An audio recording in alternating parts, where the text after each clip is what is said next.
You might call him King Explosion Murder, but he's still pretty cute.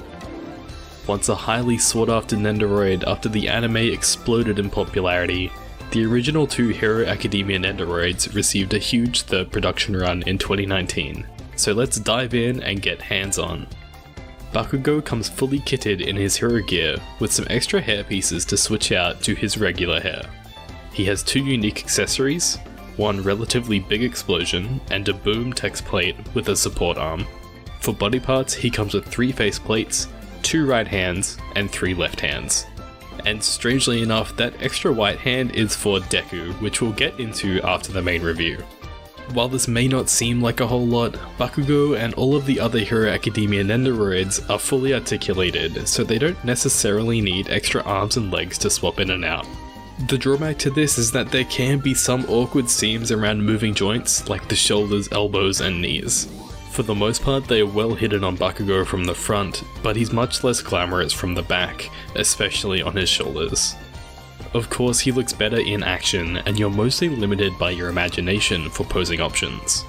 Bakugo has a lot of tiny details, like the orange dots on his boots, the silver on the grenades by his waist, and even the tiny silver pin on his left hand.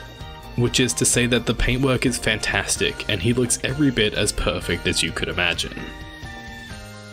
Swapping to his crazy yelling faceplate brings out an even wilder side, looking like he's a caveman who's just discovered fire for the first time. The large explosion effect piece is actually pretty versatile, as the shape allows it to depict both a forward attack like this, as well as a small piece of a larger explosion splashing back towards Bakugo himself. I think this figure is really at its best with the boom text plate accompanying a dynamic pose like this, as it really adds a lot of impact and looks really cool. Thankfully, Bakugo can easily be held up in the air by the support arm, and allows him to be posed using his iconic Blast Rush Turbo move. You could absolutely add more impact to this with the text plate and explosion effect too. Given the versatility of his articulation, it's easy to make him look good.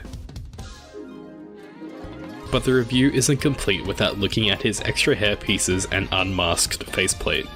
I think this brings an entirely different vibe to the figure, and while it isn't as cool as his super angry action poses, I can appreciate the inclusion of something more normal looking, especially for photography. If it isn't obvious enough already, I love this Nendo. There is so much to like about Bakugo, and he'll look good in just about every pose you could put him in. The articulated joints can look a bit ugly from the back, but nobody's really looking at that, right? If you're a Bakugo fan like me, I think he's easy to recommend. The only thing I haven't covered, which doesn't really factor into my recommendation at all, is the extra Deku hand that comes with Bakugo. It's kind of an odd inclusion, but it's for recreating a specific scene where Deku uses Bakugo's gauntlet.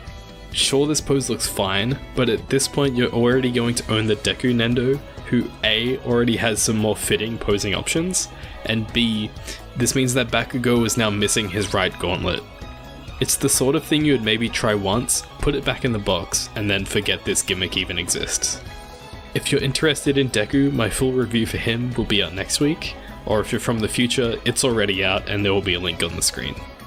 As always, I hope you've enjoyed the review. If you liked the video or it helped you out, consider subscribing, sharing, and leaving a comment. This has been the Ando Experience, and I'll catch you in the next one. Bye!